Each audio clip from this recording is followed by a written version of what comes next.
I wanted to make a video about setting up a power washer. Everybody wants a clean driveway after you get done with the project, or just even cleaning off some mold off your patio.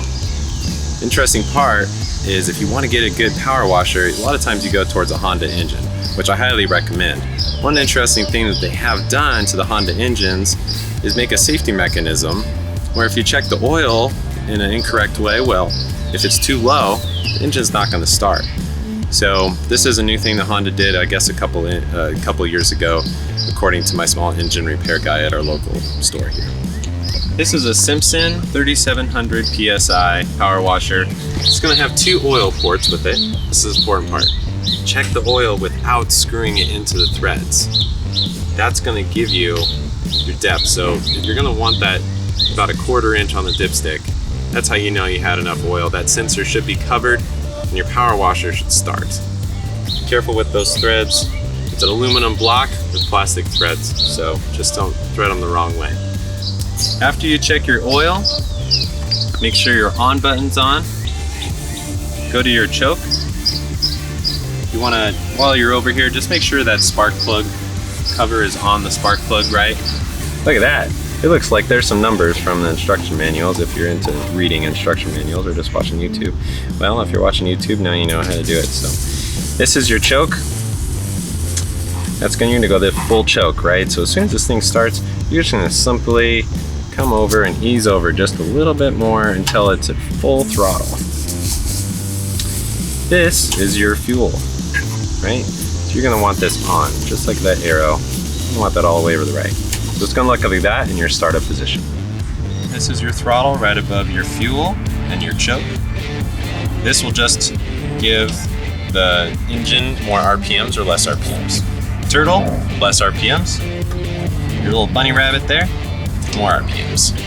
You're gonna wanna run it probably at full RPMs. A couple of really cool things. If you're a painter or gonna be using a power washer often, we bought this, and this is not the hose or the wand that came stock with this power washer.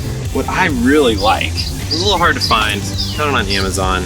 This is a 3/8 inch with a normal hose connector, which is 3/8, right? They call this an M22, super easy.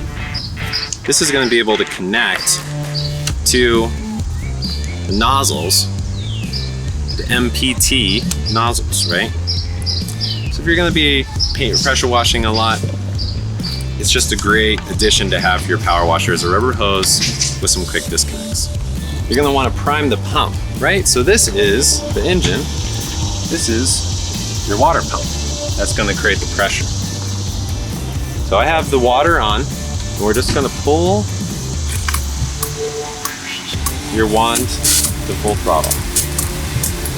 I actually suggest around 2 to 3 minutes.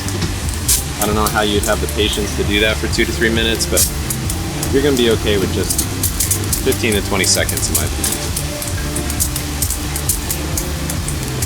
Having an additional hand to have somebody pull this while you're pulling your engine to start, it makes a huge difference. And it's gonna put a lot less stress on the pump.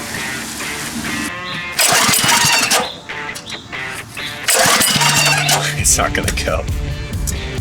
Okay. Now it flooded it. Oh.